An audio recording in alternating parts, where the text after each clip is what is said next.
Welcome to the Crowds Line College Football Show, featuring Coach Lou Holtz and Mark May. Every week, you can predict the winner, the score, and compete against the crowd for prizes. Sign up on the Crowds Line app or by going to thecrowdsline.com. Welcome to Week 9 of the Crowds Line College Football Show with Lou Holtz and Mark May. I'm Kevin Trimble, your moderator, and I've got the distinct pleasure to spend every week with Coach Lou Holtz, 1988 National Championship coach from Notre Dame and a College Hall of Famer, and Mark May, a College Hall of Famer and a two-time Super Bowl champion, number 73 for the Redskins, as we all know them, the Hogs. Now, gentlemen, big week 8. Once again, we had a couple losses. 2, 12, 16 lost. So did 20, 22, and 24. We'll get into a couple of those losses as we break down and review the games. But, Coach, I'm going to ask you first. I'm going to ask you, what kind of piqued your interest this weekend? The Ohio State loss was absolutely devastating because remember a year ago, Ohio State got beat badly by Iowa. That kept them out of the playoff. This loss may keep them out of the playoff even if they run the rest of the table.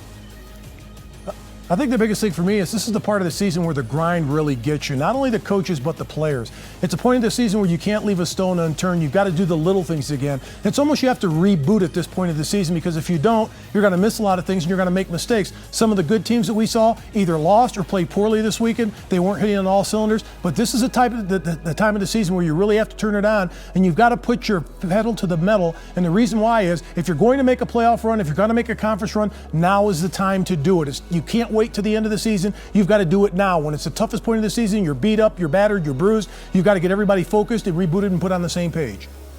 Well, undefeated Ohio State, NC State, and Cincinnati lost, and that only leaves UCF, USF, Clemson, Alabama, and Notre Dame. Coach, what are your thoughts on these remaining undefeated teams? Well, I think USF, they were very fortunate against Connecticut. Connecticut had never been competitive in a game this entire year, and they had USF on the road. Cincinnati wasn't that great a football team. UCF without Milton, the quarterback, they're a good team. With him, they're an outstanding football team. I think UCF runs the table. Unfortunate that their game with Georgia Tech last year was canceled because of a hurricane. Their game this year against North Carolina was canceled because of a hurricane, and that really hurts them in the long run. Notre Dame will not play a team the rest of the year that has less than 3 losses, and so I think Notre Dame goes all the way. Alabama, I don't see anybody competing with Alabama, but I will say this.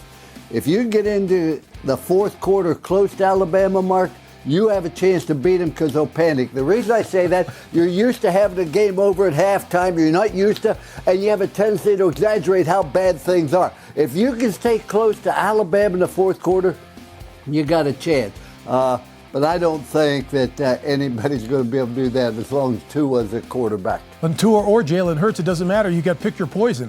If Tua's out of the game, Jalen Hurts comes in, he can beat you with his arm, he can beat you with his leg. So for Alabama, if they get to the fourth quarter, I don't even see him playing in the fourth quarter, even against LSU in a couple of weeks with Tua playing into the fourth quarter. LSU's a heck of a football team, but Alabama is superior this year in college football. Well, as we've seen and we hear about Alabama and the process, and we talk about the culture. Well, maybe we're starting some culture because Scott Frost won his first game.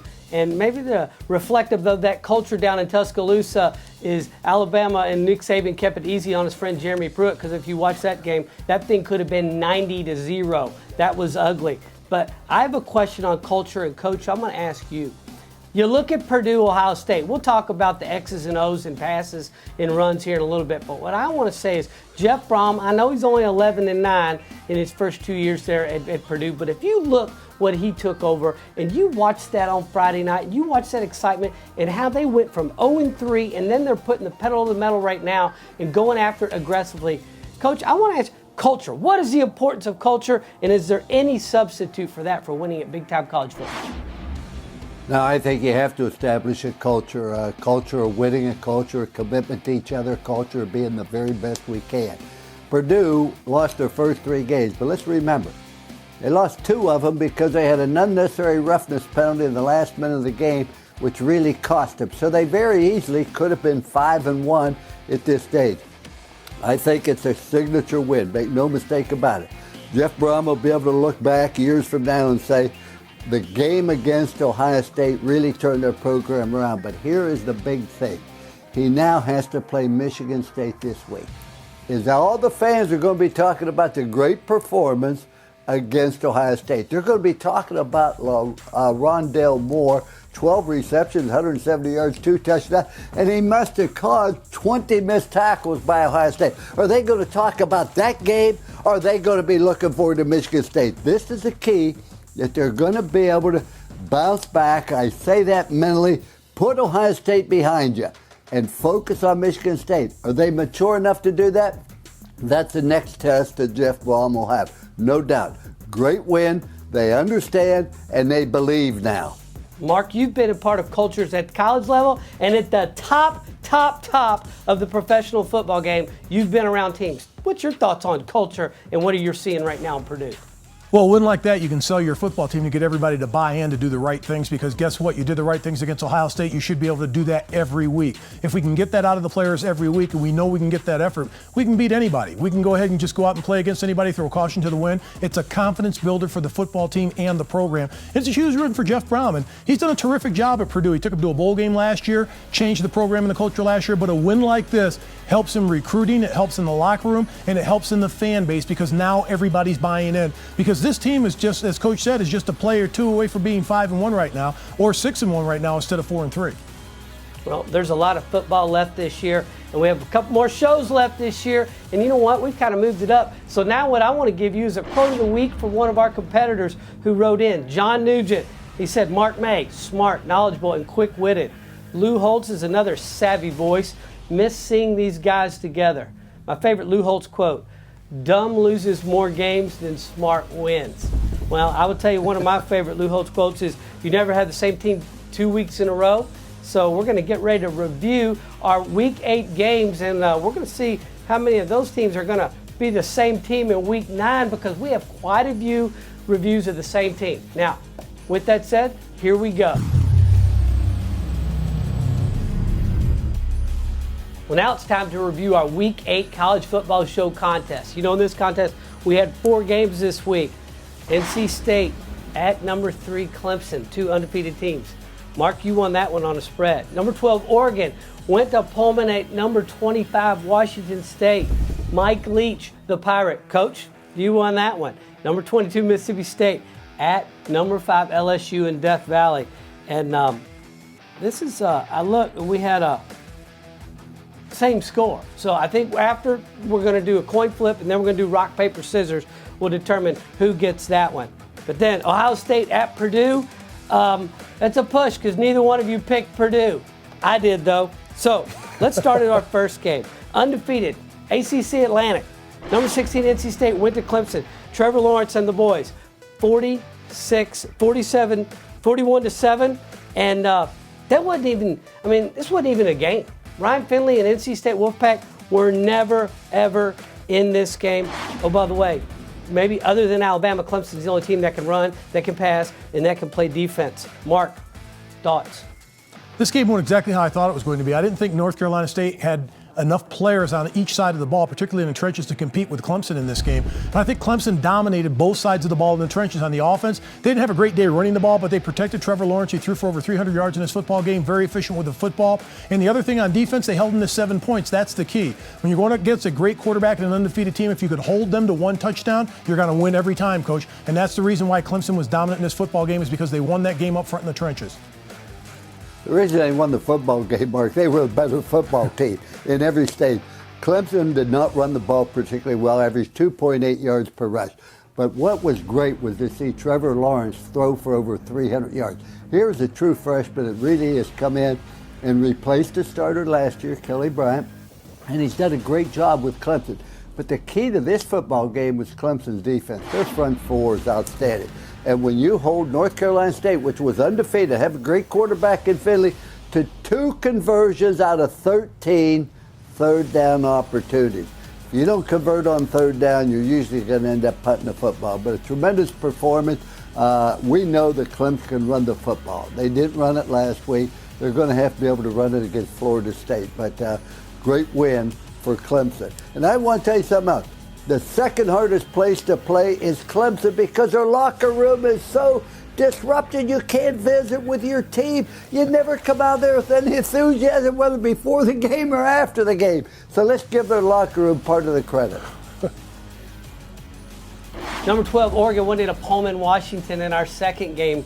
And the Pirate and his new quarterback, Gardner Minshew, Washington State, they took it to him. 34-20. And oh, by the way, it's not just Mike Leach throwing the ball. His boys can play some defense. Mark, your thoughts? Well, I thought the key was their defense. They held Oregon to 58 yards rushing, and that's the key with Oregon. They try to be multidimensional on offense with their quarterback and running the ball, and they just couldn't do it in this game. And if you can't be balanced against a Washington State team that you know they're going to throw the ball in this game at least 50 times, they've put it up 52 times. Gardner Minshew had another terrific game, 4 touchdown passes, but he did throw 2 interceptions. But Mike Leach doesn't care about that. He just wants to spread the ball around offensively, get the job done. But the key is what their defense is doing this year, I think is incredibly impressive. That's why this team right now is probably the best team in the North, the way that they're playing on both sides of the ball. But everyone wants to talk about their offense and Gardner Minshew, and they should. But I want to emphasize their defense is much better than it's been. Each year his defense has gotten better at Washington State and Pullman. This was a tale of 2 different halves. At halftime, Washington State's ahead 27-0. Yep. If it was baseball, you'd be able to say Oregon went 1-1 in the doubleheader. They won the second half. But the amazing thing you mentioned, they held Oregon to 2.4 yards per rush. Washington State had 2 turnovers and still won the football game. In addition to that, they had 4 different receivers with 6 or more receptions. Now think about that. 4 receivers with 6 or more receptions. That it makes it very difficult to focus in on one receiver like Purdue having LaRon Moore. That's the guy you got to stop. There's a lot of receivers at Washington State. I think Washington State's for real because you measure, Mike, their defense is very good. And Gardner Minshew did a terrific job with this offense. He's the next great quarterback. He was a highly recruited player out of high school. Even Alabama offered him. And this is a player that's probably going to make his next leap to the NFL. It's not just a system quarterback with this player. This player can make all the throws, make all the correct decisions. I think he's going to be an NFL draft pick probably at least in the first 3 rounds minimum because he's not just a system quarterback. He can make every throw that's out there. And it must be noted, Gardner Minshew also has probably one of the cooler mustaches we've seen since Magnum P.I., maybe Burt Reynolds. I don't know. So if he's that good, why didn't he win at East Carolina? He transferred from East Carolina, I believe, did he not? Yep. Coach, you of all people He know. did win at East Carolina, and all of a sudden, he's all world. Hey, he's doing very, very well. But let's give Mike Leach an awful lot of credit. His quarterbacks always succeed, but there's no guarantee he'll succeed in the NFL. I hope he does, but there's no guarantee. Well, Coach, as you know, football is a team sport. And here's another team sport. And, let's talk about spreading the wealth out in Pullman. They sure as heck aren't doing it in Starksville, Mississippi, because number 22 Mississippi State went to Death Valley against number 5 LSU, 19-3. And, it's kind of, your chances of winning are not that great when your leading rusher also throws 4 interceptions. Tough game, tough defense at LSU, and a smart quarterback. Mark. You look at Dick Fitzgerald for Mississippi State, and you mentioned that he threw the 4 interceptions. And when he's your leading rusher and your leading passer turning the ball over like that, you can't win, particularly if you're playing a tough football team like LSU and a great defense coached by defensive coordinator Dave Aranda. But I think if you look at the offense, Coach, I don't know about this Joe Burrow guy. He finally threw an interception in Tiger Stadium. We got to get rid of this kid. But he played another great game. He protected the ball. It's his first interception at Tiger Stadium at home at LSU. But what he did is he ran the offense. He's an offensive machine when he's running this offense, because he's a terrific manager with the football. He doesn't make a lot of mistakes. He's not going to wow you with 350 yards passing or 100 yards rushing, but what he's going to do is matriculate the ball down the field, make plays, move the chains, keep the defense off the field for you at LSU, and he's going to let the running game do it, and he's going to let the passing game do it. He's going to put points on the board just enough to win, and that's all that counts. As long as you're winning football games, if you win ugly, it's still a win. That's very well said, Mr. Burrow. Is that your son? I mean, the way you're on him. LSU's got some problems, Mark. Number one, they gave up 5.4 yards per rush to Mississippi State. Mm-hmm. In addition to that, LSU only had 2.4 yards per rush. Their longest run was 12 yards. When you're at LSU and you can't run the football and you don't have a wide open offense, You can't put a lot of points on the board. Yeah, their defense is playing very, very well. I cannot believe right now LSU is a top 5 football team. You do not have an offense that is not explosive, not consistent, and can't control the ball on the ground. But they grind it out, Coach. This is their identity. This is what they do. They're not going to be flashy. They're not going to put up 40 and 50 points on the board. They're going to keep the game close, keep it low scoring, not make mistakes, make you make the mistakes, and go the long distance. They're going to make sure that they play field position football and let you make a mistake. I'm getting a headache, boy. Every time they play against a great defensive football team, they end up losing a heartbreaker. How about Florida? How about Georgia? Florida played good. Okay, how about Notre Dame in the bowl game last year where Notre Dame beat them? They're a good football team, but you've got to be better and have more imagination on offense. I agree with you what Burrows is doing, protecting the football. But by the same token, you cannot live on your defense entirely, and that's what they seem to be doing right now. Well, gentlemen, we'll do we'll make the bet even bigger for 2 weeks from now, and we'll discuss that because Alabama LSU, and it's going to be exciting. That's all I know. But it's going to be almost exciting as West Lafayette, Indiana was on Saturday night in our 4th game, as the number 2 Ohio State Buckeyes went in there, and I'm going to tell you, Jeff Brom has got those Boilermakers fired up. I'm just going to say it. 49-20. Wasn't even close, and they put them down, and they stepped on the gas, and they kept going. Mark, thoughts? Impressive win by Purdue at home. Here's the key to this football game. I talked about it all season long, and I said it from week 1. If you look at Ohio State, their biggest problem is their defense, not their offense. And I said it in week 1 against Oregon State when Oregon State ran for a couple hundred yards against them, and they're a terrible football team. I said, this team has problems. And then they still had Nick Bosa playing in that game. He's out for the rest of the season. So if you look at their defense, they have problems. They've given up more chunk plays this year at the halfway point than they did the entire season of last year. Here's the key. Against Purdue, they gave up 14 plays of 15 yards or more against Purdue. And this is a Greg Schiano defense that's supposed to be a championship caliber defense. That's what cost them in this football game. Their defense let them down. Their offense had to throw the ball 73 times to try to stay in this game, and they got blown out and embarrassed by Purdue. The same thing happened against Iowa last year. Ohio State, in my opinion, they're out of the playoff race. Well, when you look at total yards, Ohio State had 546 yards, but they gave up 539. And I think Urban Meyer said it best, and being very honest, that some of their deficiency were exposed. But also, they did not look that impressive against Indiana. We thought TCU was a great win.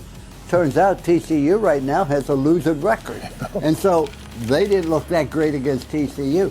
They gave up 33 points, I think, to Minnesota in about 500 yards. I agree with you about the defense. But the fact is Ohio State cannot run the ball, Mark. They rushed for about 3 yards per carry. Out of the 546 yards they had, 470 of it came on passing by Haskins. They have become a football team that has thrown the football, and when your defense is suspect, then you've got to be able to control the ball. You control the clock. You control the game with your offense. You don't just win 3 and out or 3 and score and all of a sudden on defense. And on defense, they're almost committed to playing total man-free coverage. That's great. If you play man-free, Alabama plays a lot of it, but you got to get pressure on the passer. Ohio State only had, I think, 1 sack in that football game. You don't get pressure on the passer, and then you get a receiver like Rondale Moore. Nobody can cover him in the country. I think he's the most exciting player in college football right now. 12 receptions, 170 yards. They couldn't even, if it was touch tackle, he would have had 170 yards. I mean, the guy is unbelievable, and they could not cover him. And they don't do things that confuse the quarterback. Yards, dropping 5, dropping 8, rushing 9.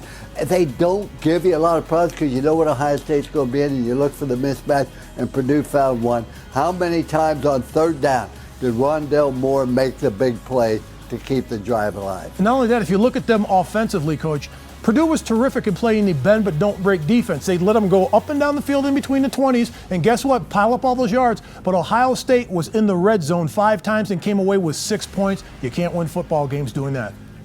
That's a good point, Mark. 3 times they're down there and did not score a touchdown.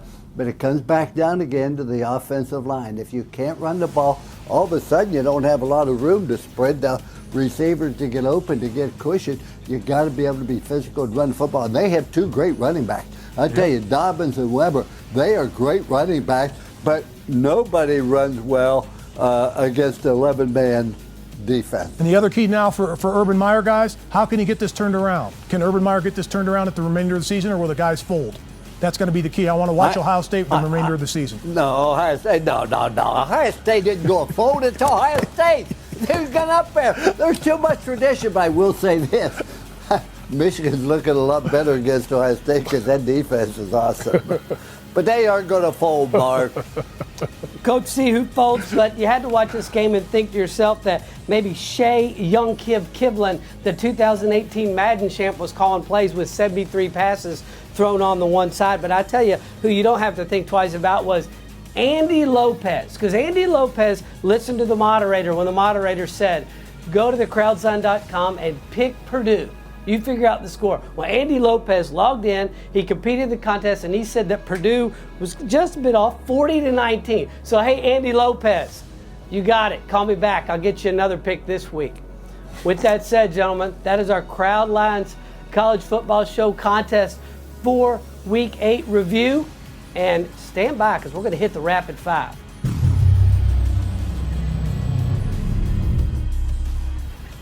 Now what we're going to do is we're going to look at our Week 8 Rapid 5 contest. We had 5 games. Number 20, Cincinnati at Temple. Coach, you picked that one.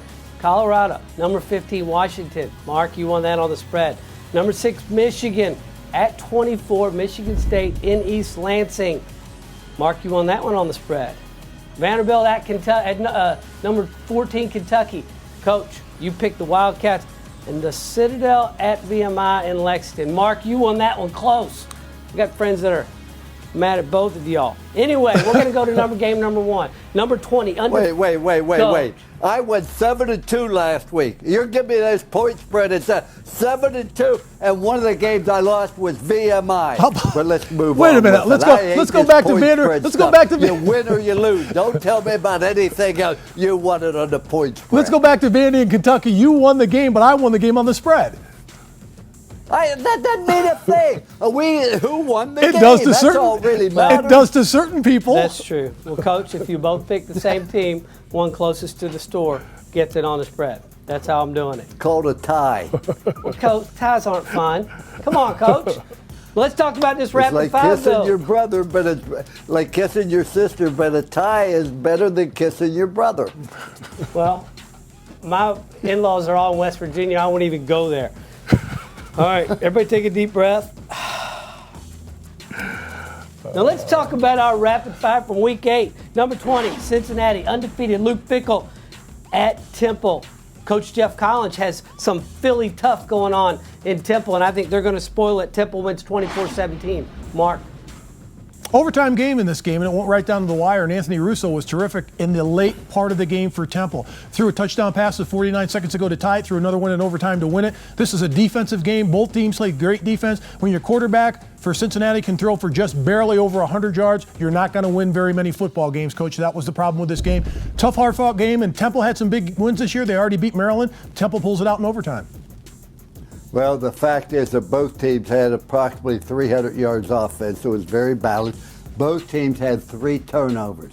You can't expect to win a football game with 3 turnovers, and I agree with you. Russo making that great 25-yard pass for a touchdown with 49 seconds remaining. Then the 20-yard touchdown pass in overtime. The 2 big plays won it for him.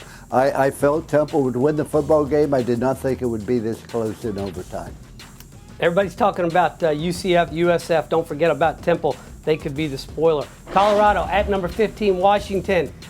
And you know what? Colorado got shut down, especially in the second half. 86 yards. Washington wins 27-13. Jake Browning showed why he's a 3-year starter and that senior, 4-year starter and the leader of that team. Mark. Terrific job by Jake Browning of managing his football team. It wasn't an explosive football game, but he made plays when he had to make plays in this football game. And if you look at this game, Myles Gaskin didn't play in this game. They're terrific running back. They had running back by committee, but they still got the job done when they had to. The defense made plays, which is really impressive because I've talked about this defense all year long, that they're the best defense in the Pac-12, the best defensive secondary, one of the top ones in the country. They got the job done defensively, and their offense held up. Even though they're banged up on the offensive line, banged up at running back, they still got the job done.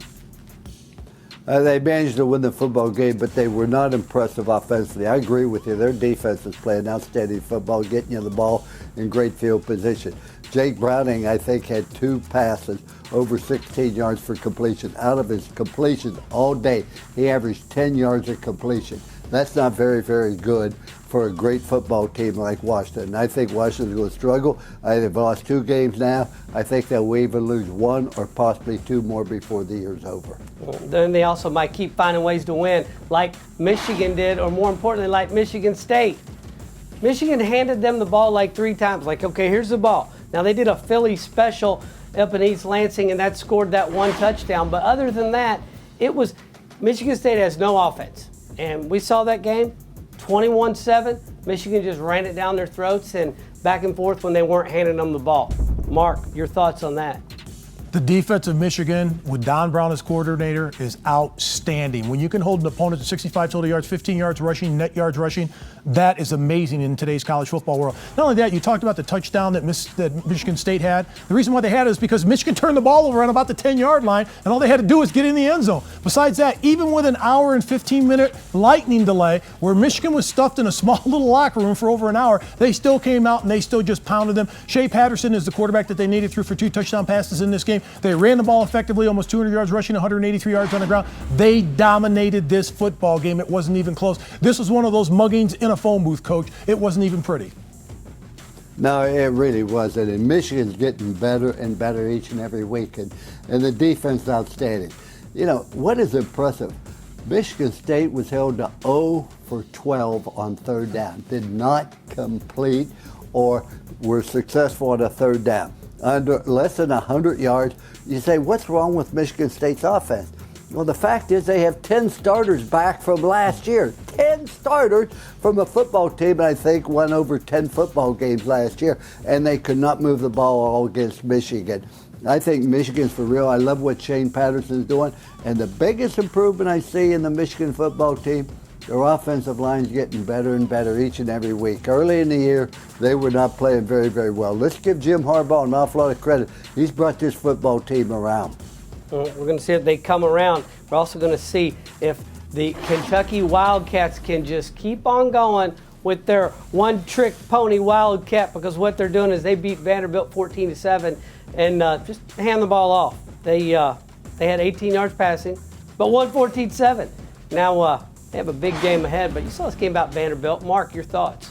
This game was a snoozer. It was a sleeper. I was falling asleep watching this game. Benny Snell Jr., if he doesn't tote the ball like he totes the ball, they don't win. When you've got a quarterback that goes 3 for 9 passing, Coach, 18 yards passing, net passing, 1 touchdown, you look at the stats and you look at the game and you're saying, how in the heck did this team win this football game? They play terrific defense as they usually do. You got a quarterback on the other side of the ball, Vandy, throwing the ball all around the football field, but not getting in the end zone but one time. But here's the key to this game. They don't win without their defense, because you can't be a one-trick pony, as you said, just running the ball with Benny Snell Jr., because they'll load up the box and they'll make you throw the ball. That's what's going to happen to Kentucky down the road. They're going to have to throw the football to win, and they can't do it because they haven't done it thus far. I can't believe you said that was a snoozer. I thought it was a great game. I loved watching the game because the outcome was in doubt. It was tied for the longest time, and Vanderbilt had opportunities. They had opportunities to take the lead in the 4th quarter, and the game is at Kentucky. You could not say this team's going to win in that 4th quarter. But the fact is that Wilson did throw for 18 yards, which is about his average, I think. However, he can run the football. Wilson can run the football. It's going to be difficult, and I love Kentucky defense, and let's give somebody an awful lot of credit. I think he's one of the best defensive players in the country. That's Josh Allen, the senior outside linebacker, like 6'4". He can rush the passer. He can cover people. That guy is a great football player. And so the fact is, Kentucky's still alive in the national championship race. If they win out and beat Alabama, they'll be there. So as long as a heartbeat, there's hope. Well, there's got to be more than hope, because old Mr. Allen is going to meet Mr. Locke next week in Columbia, Missouri. We'll see how that goes. Well, our last game of the Rapid 5 is the Citadel went up to VMI for that Silver Shacko, and guess what? It was tough. It's going back to Charleston. It's going to stay for the 12th year in a row. Citadel beat VMI 34-32. Hard-fought game. Came down to the end. Jordan Black, leading rusher, 2 touchdowns for the Citadel. But if you heard about Reese Yadinsky, VMI, tied a school record 5 touchdown passes. Mark. Well, Citadel runs the ball. They were 16th in the FCS rushing the ball coming in the game. They ran for 335 yards to VMI's 65 yards. I thought that was the key. They wore them down. This is a great football game. They were tied 14-14 at half, 28-20 in the third quarter. This is one of those games that came down the wire. When your opposing quarterback throws for not 4, but 5 touchdown passes, you're supposed to lose. But VMI, they couldn't hang in there and win it at the end. Hey, give all the credit to the Citadel. Like I said before the game, they were going to win, and they did win. I picked VMI, and they sure won the football game. VMI has 3 turnovers. In addition, that they outgained Citadel by 140 yards. You don't turn the football over, you end up winning the football game. I did not count on them turning the ball over 3 different times. I can't believe they did that to me, but they have great young men at VMI. When I was away, Mary loved going up there. Just a great atmosphere. Well, Mark, down in Charleston, they've got word to me that you're welcome anytime because of that pick. And, Coach, you can come too. But Mark gets to ride up front. Well, gentlemen, that was our Rapid 5 contest. So, really quickly, because I don't think it's going to change much, let's talk about your national championship picks. Mark, you had Alabama, Clemson, Oklahoma, and Washington. Nope, changed it to Michigan. Changed it to Michigan last week. That's right, changed it to Michigan. And they still have Alabama. Now, Coach, Alabama, Clemson, Notre Dame, and you had put in Ohio State, but they lost. So, are you staying pat, Coach? I can't stay with Ohio State at the present time as long as they cannot run the football and the fact that they've given up so many big plays on defense. If they lost to Purdue, that's one thing. But it just shows the inability to run the ball consistently, the inability to play great defense. I cannot. And who am I going to put in there as my 4th? I think I'm going to put in bye. I think I'm going to give Alabama a bye into the national championship. But seriously, I'm not going to put anybody in there, but I'm going to wait to see what happens to Oklahoma, what happens to Michigan, what happens to Washington State. The way they're playing, I think that they had 1 3-point loss, 39-36 to Southern Cal. They could possibly win over. Right now, I am going to hold it to 3. You can't do a bye. You got to pick a team. You can't wait till the end of the season to pick a team to find out who wins or loses. You got to pick a team now. Who are you to set the rules? All of a sudden, he's the moderator. You are setting the rules. Okay, if I got to pick one, Louisiana Tech. No. Well, the Bulldogs. They got 2 losses this weekend. Okay, I am going to put in Oklahoma. You can't. They're taken. No. Put in Washington State. Well, I didn't come here prepared for a 4th. I only had 3. Well, Coach, I think Coach Mike Leake, the Pirate, will appreciate that he's now in the running. And oh, by the way, stranger things have happened.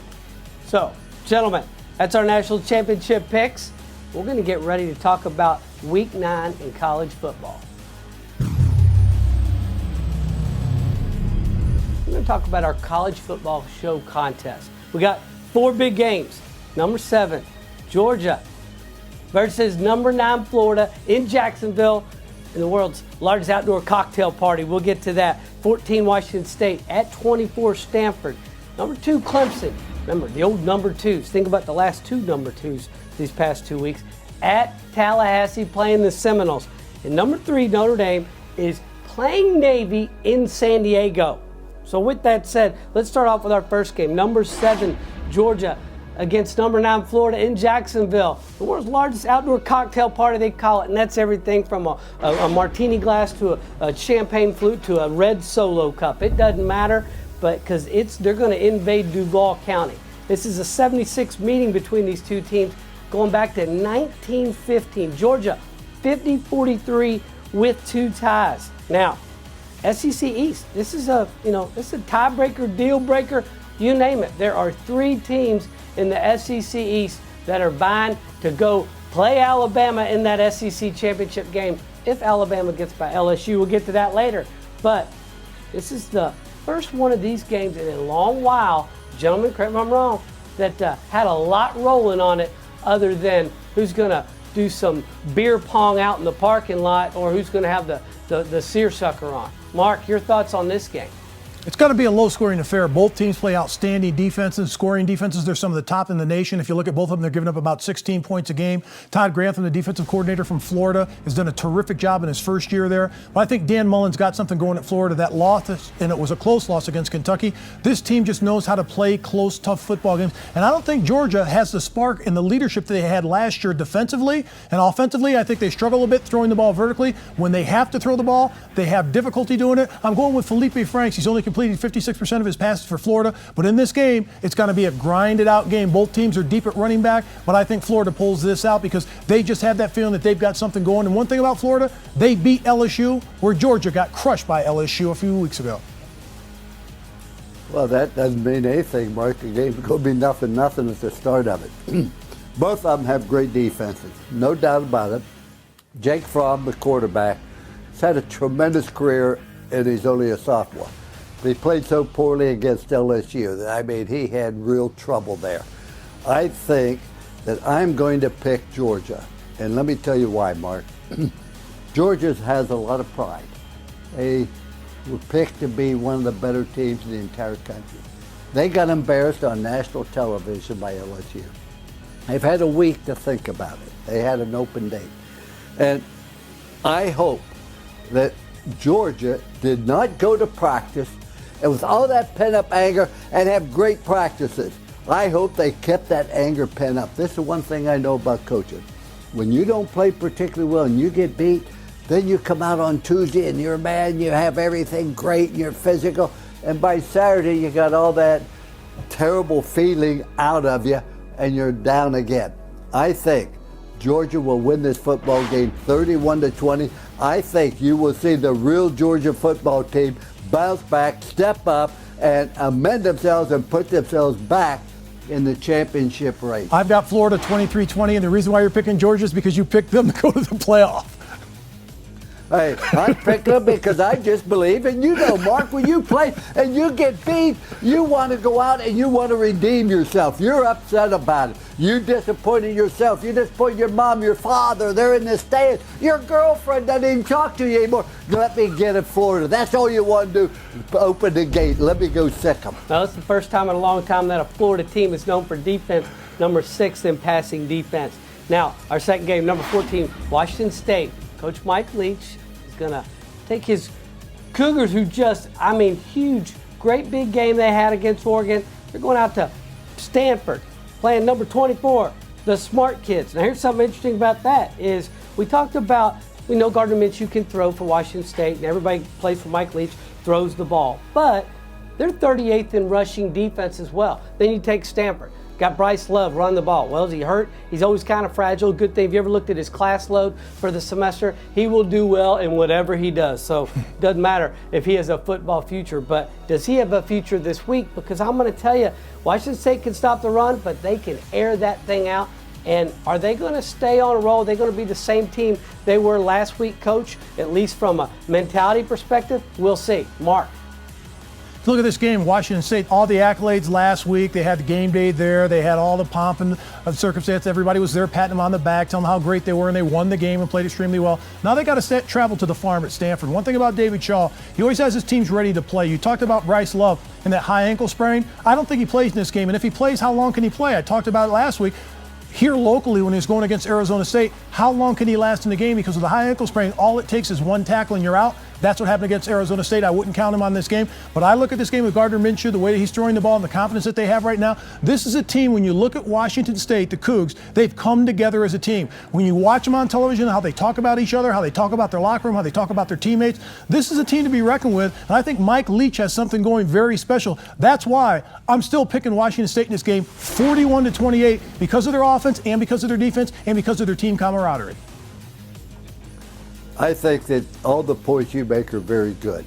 The problem with Stanford is they aren't an explosive football team. They have 2 losses. They should have been 3, Mark. Yep. They should have definitely lost to Oregon. Had they lost Oregon, they'd have 2 losses in the conference. Then it would have been much easier an uphill struggle for Washington State in this game because the game is at Stanford.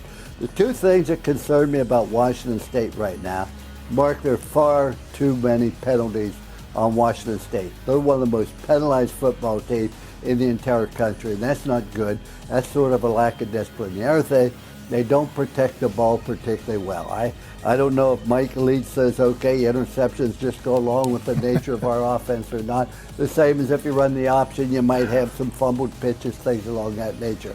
But I do believe that Washington State is a better football team. I think they are confident in this, and they play much better at home, and they are on the road. Their one loss was in Southern Cal, 39-36 on the road. I look for Washington State to beat Stanford 38-24. There we go again on the spread. Mark wins on the spread. That's nonsense. I won.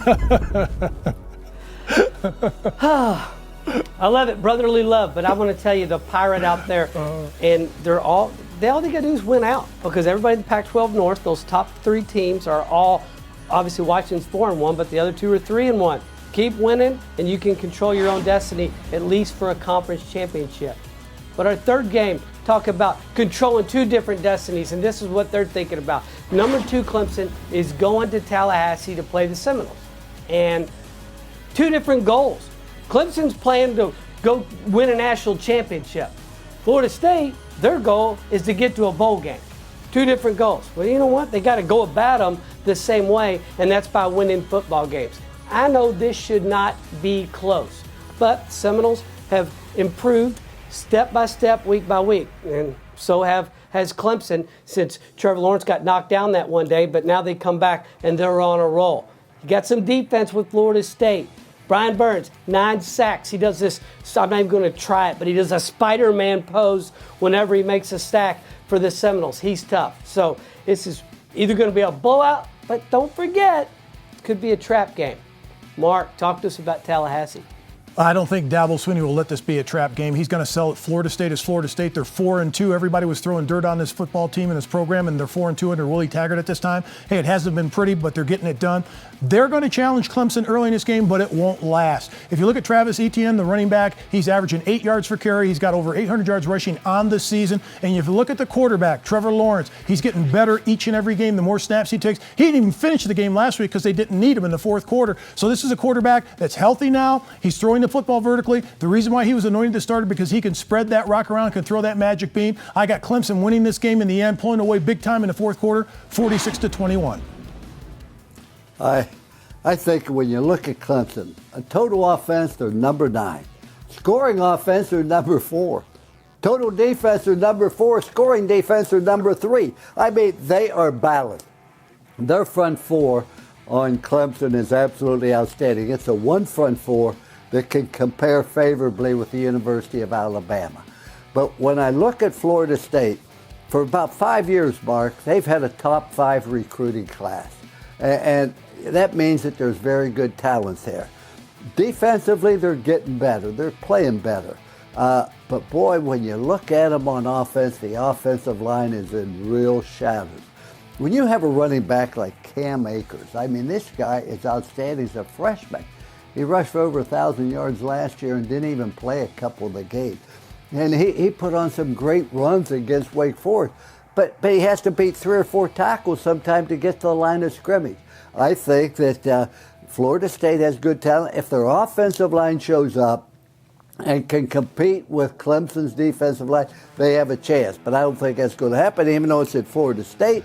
And let's remember this now. Florida State's really fighting for a bowl game. They have 3 losses. They lose to Clemson. They're going to lose to Florida 5. They're going to lose to Notre Dame 6. That means there's no doubt about that. But I look for Clemson to prevail 38-17.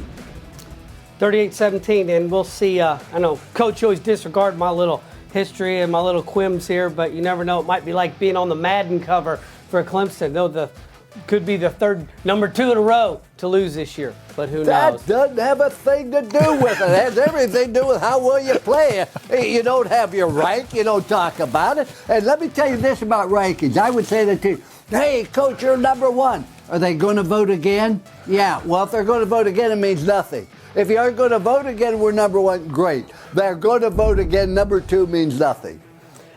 Well, could be fun, Coach. We'll see. But here's what will be fun. Notre Dame, Navy, San Diego. Now, beautiful weather out there. A lot different than South Bend, Indiana right now.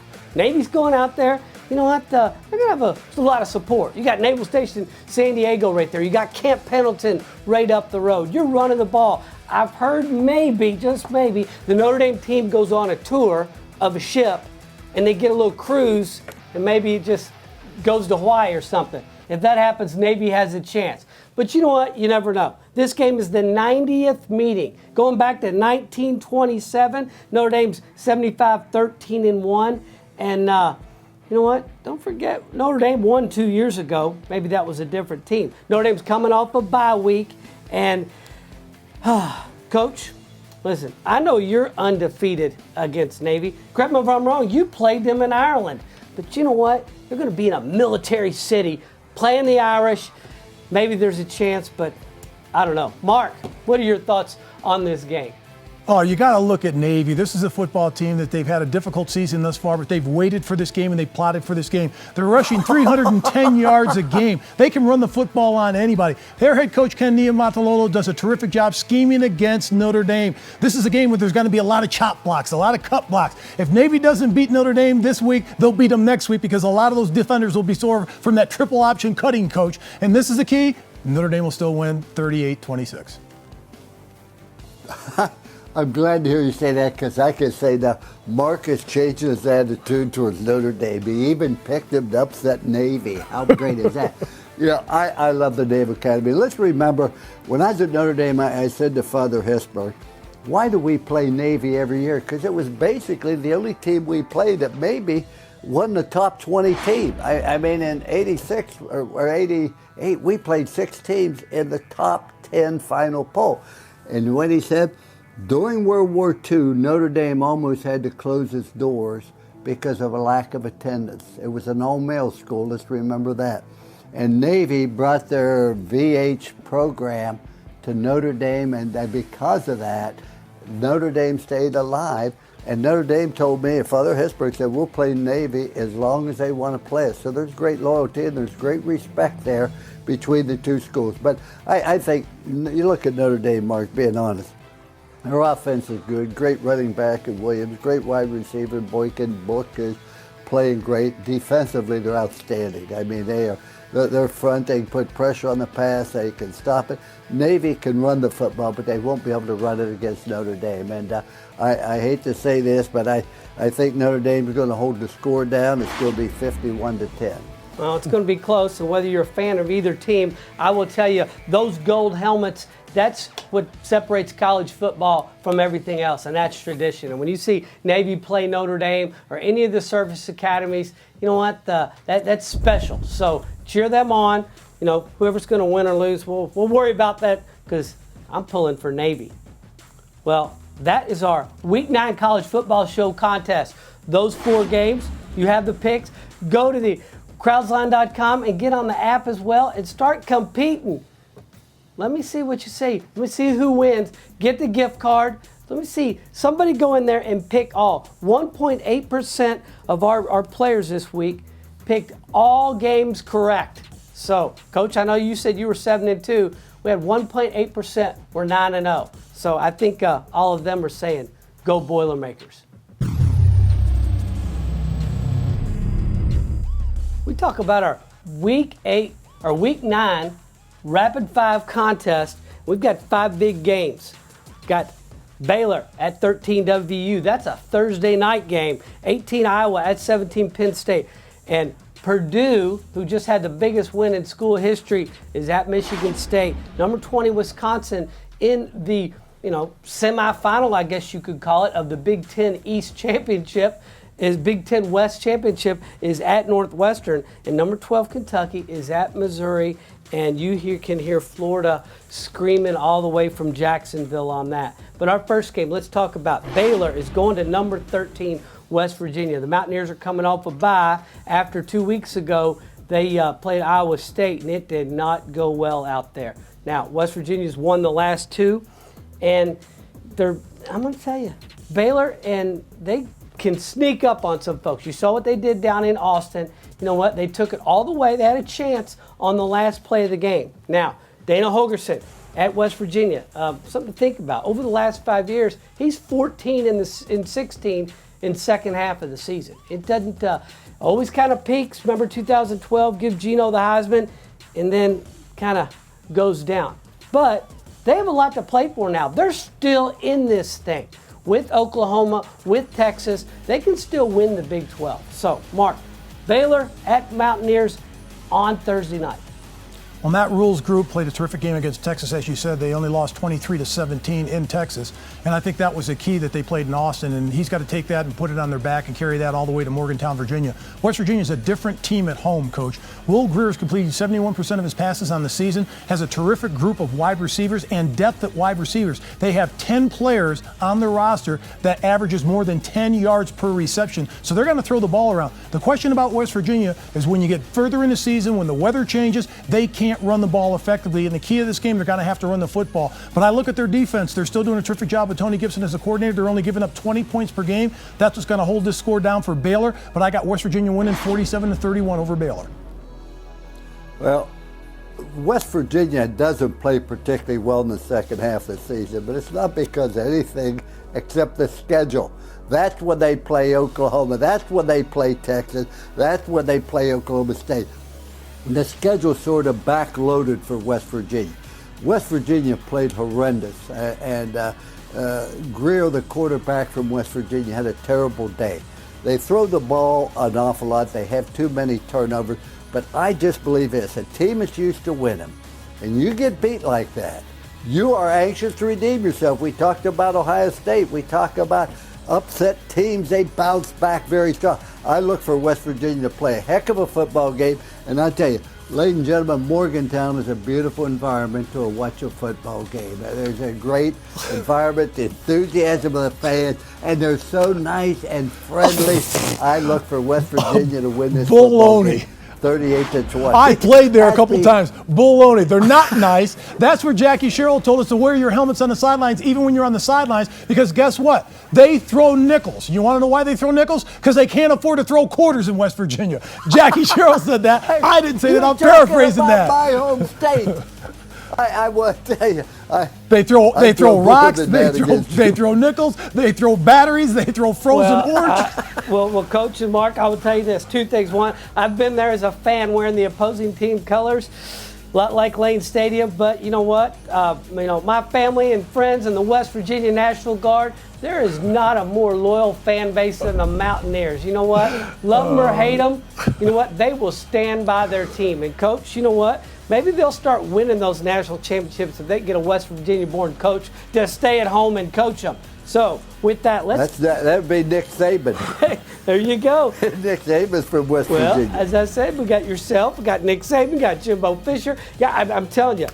So, let's talk about our next game. And our next game is Iowa and the Hawkeyes are going to Penn State. Now, here's the deal. 18 Iowa, 17 Penn State. Mark, what have you heard? They're declaring a whiteout now, aren't they?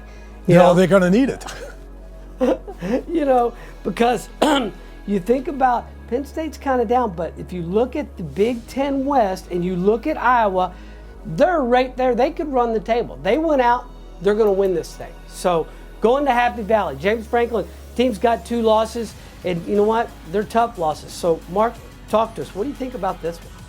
Well, one thing about Iowa is you're going to get consistency with them. They're going to play great defense. They're going to run the ball on offense. They're going to throw the ball to their tight ends. That's what they do at Iowa. And if you look at Iowa, their defensive coordinator, Phil Parker's done a terrific job with this defense. They hang in each and every game. They're getting better and better each week offensively. And I'll tell you, look at the numbers for their quarterback, Nate Stanley. He's only completed 61% of his passes, but he's got 16 touchdown passes and 6 interceptions. And he throws the ball to those tight ends, which moves the chains down the field. They'll pound you and run the ball on first down, get it to the tight ends on second down. And if they have to go long with a third down and get it to the wide receivers, that's what they do. They play smart football. They don't turn the ball over. This is one of those games where if you look at Penn State, if they get down in this game, they're going to be pressured and they're going to end up turning the ball over against Iowa. I got Iowa winning this game at Penn State, at the Whiteout, in Happy Valley, 27-20.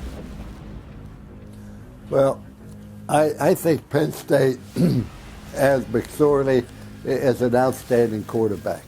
But defensively, Mark, this is not a great Penn State defense. I'm still trying to figure out how Penn State is 70th in the country on amount of yards given up. They're giving up almost 400 yards a game. But they're 30th in the country in scoring defense, which tells me you must be playing great on the goal line. You must be getting some critical turnovers and things along that line. I love Iowa. As a football coach, Iowa does the things that enable you to win the football game. Watching Iowa is like watching paint dry. They are very, very exciting. But as you mentioned, Phil Parker is a great defense coordinator. He doesn't get near the credit that he should. He also coaches the defensive backs and does a great job with them. They're great on third down. They're 11th in the country on third down defense. But as you mentioned, Mark, they don't turn the football over. They run the football. They have a good kicking game. They don't have a high-profile recruit. You look at the top 20 recruiting teams in the country every year. I was never one of the top 20.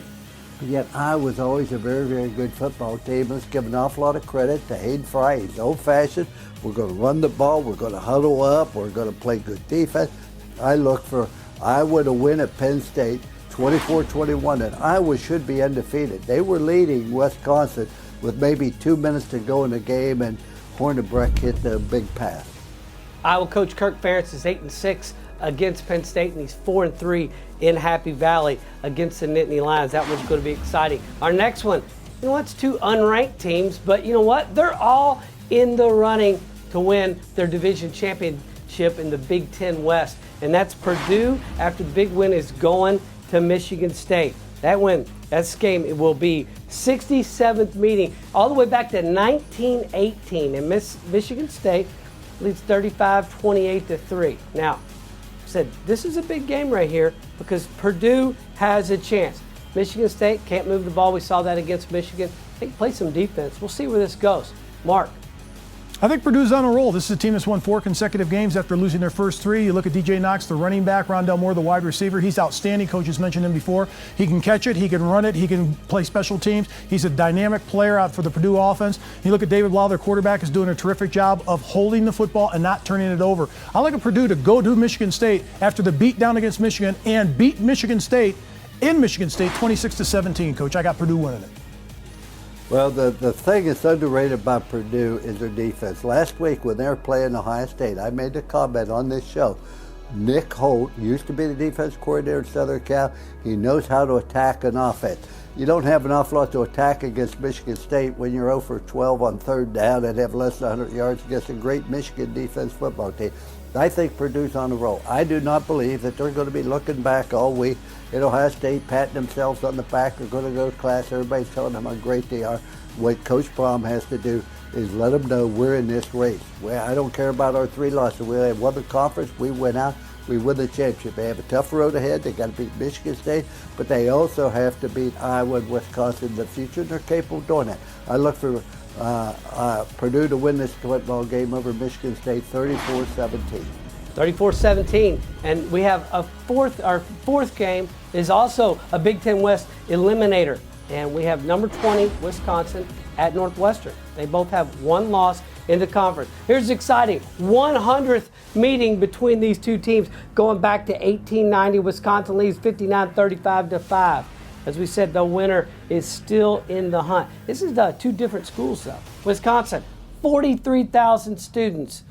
Camp Randall Stadium. Northwestern has 8,000 students, and you know what? Their stadium, Ryan Field, has 47,000 folks. Different environment right there in Evanston, Illinois. Talk to us, Mark.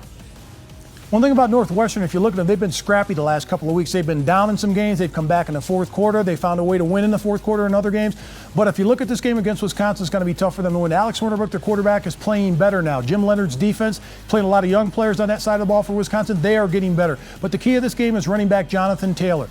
He's done a terrific job this year. Everybody's been saying, oh, he's had an off year. No, he's rushed for over 1,100 yards this year. He's got 8 rushing touchdowns this year, 6.5 yards per tote. He's going to get the job done. Just hand him the football. They'll grind it out and win this game 38-24 at Northwestern.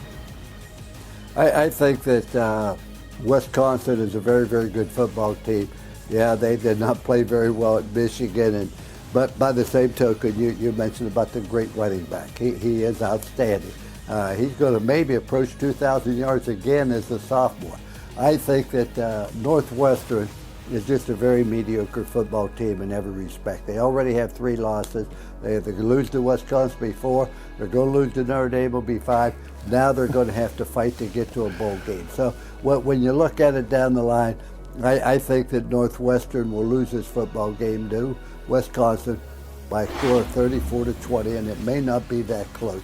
But Wisconsin just is not as good this year as they were last year, predominantly because of their defense. They only had 3 starters back on defense. As Mark said, they're starting to play a little bit better, but they will not be that challenged against Northwestern. Although Northwestern has a great receiver in Flynn, they have a very, very good quarterback that's thrown for 2,000 yards, so they can make it competitive, but there's no way they beat Wisconsin. Coach, as you know, the Fighting Pat Fitzgeralds of Northwestern try to play some physical football. But you know who else does? Is our 5th game, the number 12 Kentucky Wildcats. You know what? Number 1 defense in the country. They're stingy. Josh Allen, Cash Daniel. I mean, they are just, they play some defense. Problem is you also got to play offense, and they just hand it to number 26. They're playing at Missouri.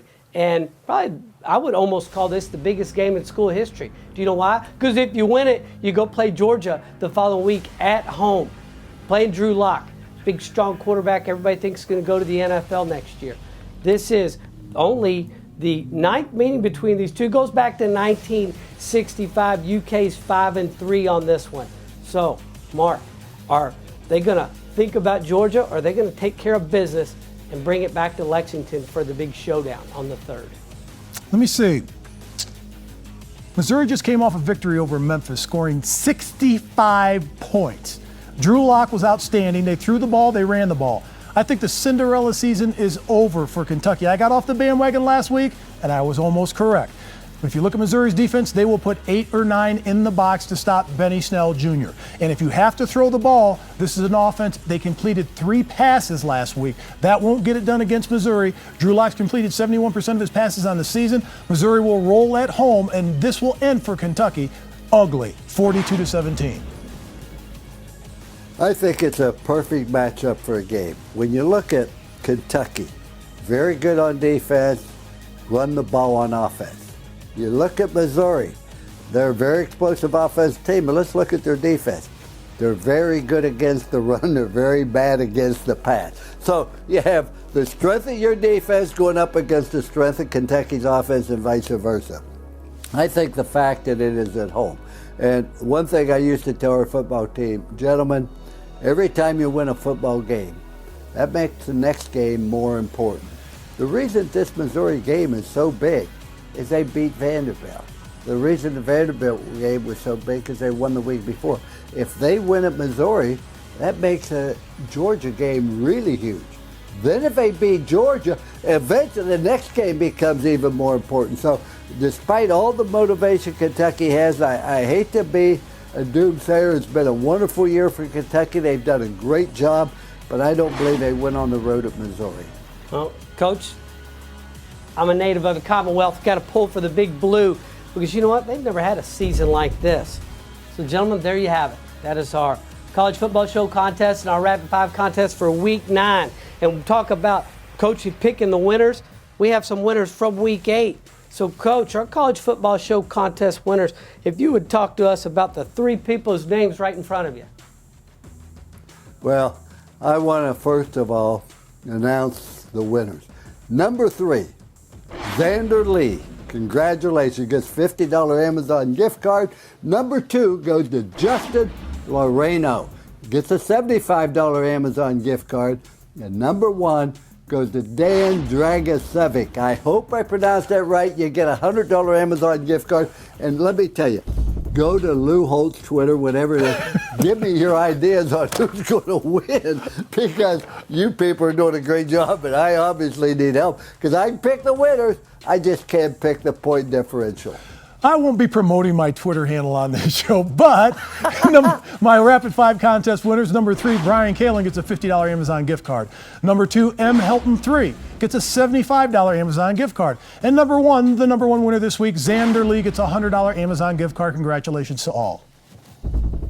Well, these are some big winners there, but about some other winners. We talk about our attaboys, and our attaboys are reach out to a college football player or two and say, hey, a pat on the back, great job this week.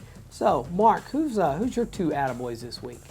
You know what? I'm going to start loving some defense because we haven't given them out to defensive players this year. Ben Burkervin, the linebacker from Washington, started off as a safety. He's undersized. He's only about 220 pounds, but is a big playmaker for the Washington Huskies defense. 15 tackles, 1 pass breakup, and 1 interception that really sealed a victory for them in their victory last week over Colorado. My second goes to DJ Knox. 16 rushes, 128 yards, 3 touchdowns, averaged 8 yards per carry against the Ohio State Buckeyes in Purdue's big win. Congratulations, DJ Knox.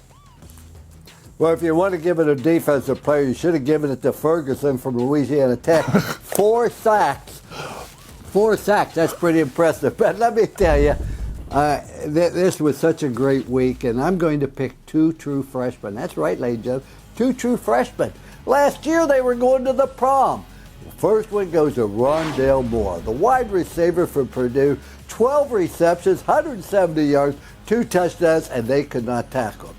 The other one I'm happy to give it to Adrian Martinez, a true freshman quarterback at Nebraska. Scott Frost got his first win. All he did was complete 25 out of 29 passes, marked for 276 yards, 3 touchdowns, but in addition to that, he rushed for 125 yards on 15 carries, enabled Nebraska to put on 650 yards on Minnesota. So those 2 freshmen get my attaboys. Well, gentlemen, this is going to be an exciting week. And so I want to know right now, Mark, I'm going to ask you first about this week 9 coming up, especially this weekend, which starts Thursday night with the Mountaineers, according to our contest. What are you looking forward to most? I want to see how the SEC East responds. Who's going to be the champion of this? You look at Florida and Georgia. Who comes out of that game the victor? Look at Kentucky and Missouri. Can Kentucky keep it going? It's going to be a huge week for the SEC East. Every conference, to me, it really has some critical games. I don't know why it is, but conferences seem to schedule it out so that the real big games come at the end where everybody's undefeated and then they have to play one another. But you look at what's going on in the Pac-12. You look what's going on in the Big Ten. Even in the Big 12, it's exciting. And, of course, in the ACC, who's going to win the West Division? It's going to be Miami. Going to be Virginia Tech. Who's it going to be? Every game. And what I know, and you've been in that locker room, Mark, the exhilaration of winning, the agony of defeat. And everybody, 50% of them going to have each. So I just love to see teams compete. And now some teams are trying to get to the championship, but some are just trying to get to a bowl, and some coaches are trying to save their job. Gentlemen, that's exciting.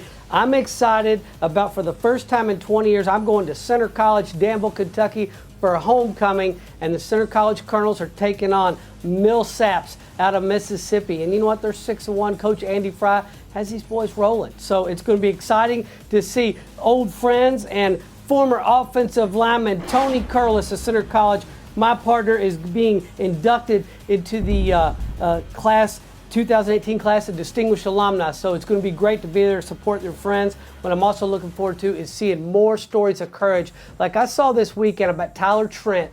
Purdue student had cancer and he is fighting. And he said, because he's a true Boilermaker. And you know what? What an inspiration for all of us. So when you look yourself in the mirror and maybe you're taking yourself a little too seriously, think life is rough, look at Tyler Trent, look at the smile on his face when that football team won, and look at the smile on the football team's face that he brought to them. So with that said, go to thecrowdline.com, compete in our contest, download our podcast, and you know what? Get on our app and look at the blogs. We have got a lot going on. It's exciting. Coach Holtz has been calling in on our hotline, so you can listen to him anytime you want. Mark, I need to get you in on there at some time, and you can say whatever you want, Mark. I don't care. I'm excited because people love listening to you all. I love listening to you all. Let's take a shout out to our veterans that are deployed abroad, standing a post. It's been a great show. Going to be a great week. Gentlemen, thank you, and God bless. God bless. There we go. From the 30, Johnson out of the shotgun. Dropping back, pressure on, throwing over the middle. Has Williams. 10, 5, touchdown!